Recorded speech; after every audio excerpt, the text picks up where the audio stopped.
can you reconcile being a committed Christian as you are and so many of the values that are contrary to Jesus, and you're right in the middle of that, both as a judge and now as the mayor of San Bernardino. Could you speak to us a little bit about how you work that out?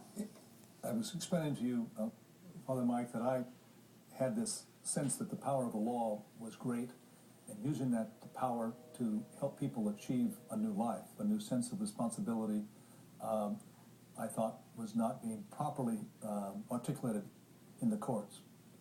We could be more than a referee. That led me to help found the drug court system, where you create within the court system a rehabilitation program under the direction of the judge.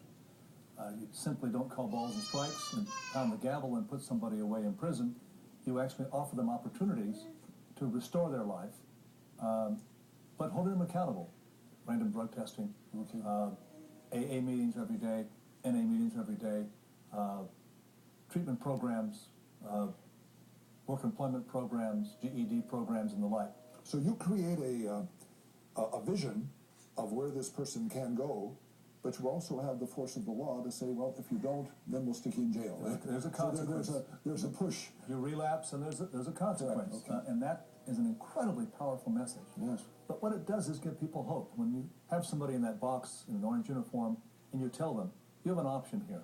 Yeah. You can save your own life, and I will defer any judgment of you pending that performance. But I'm going to help you along the way. And I'm going to see you every week in this courtroom, and I'm going to encourage you. And addiction, for example, is defined medically as a relapsing brain disease. We know there's not a straight path from addiction to sobriety. Yes. It's a winding road. A relapse is distinctly in that equation. So you understand that and deal with it, but don't give up. But what I found as I began to walk down this road and to articulate this drug treatment program, this 2-year-long walk with the judge, my courtroom began to be filled with people from the Christian community who were offering those programs and making them available to me as a judge. Now, mind you, I had few resources with which to work. I mean, there's hardly any funding for these kinds of adventures. We fund prisons and jails robustly.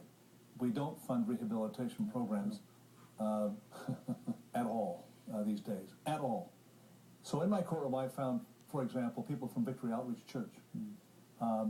They have a ranch out near Linwood in Barstow that they inherited from a parishioner many, many years ago, and they have this faith-based program to rehabilitate addicts.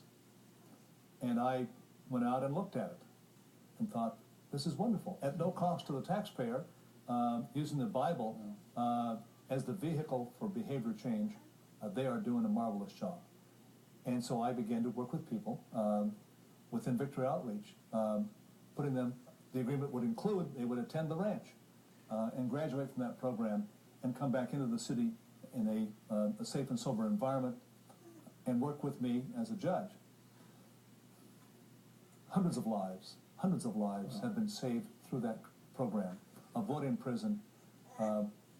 The point I make is that, and that's just one example, there were many, many other Christian groups that came forward to offer their services free of charge to those in orange uniforms that worked with the court.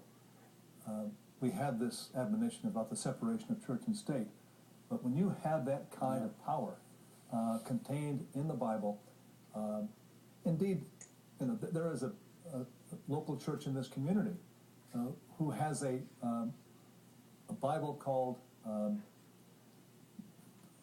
it is the Recovery Bible. Have you heard of that? Yes, I have. I have heard of that, yes.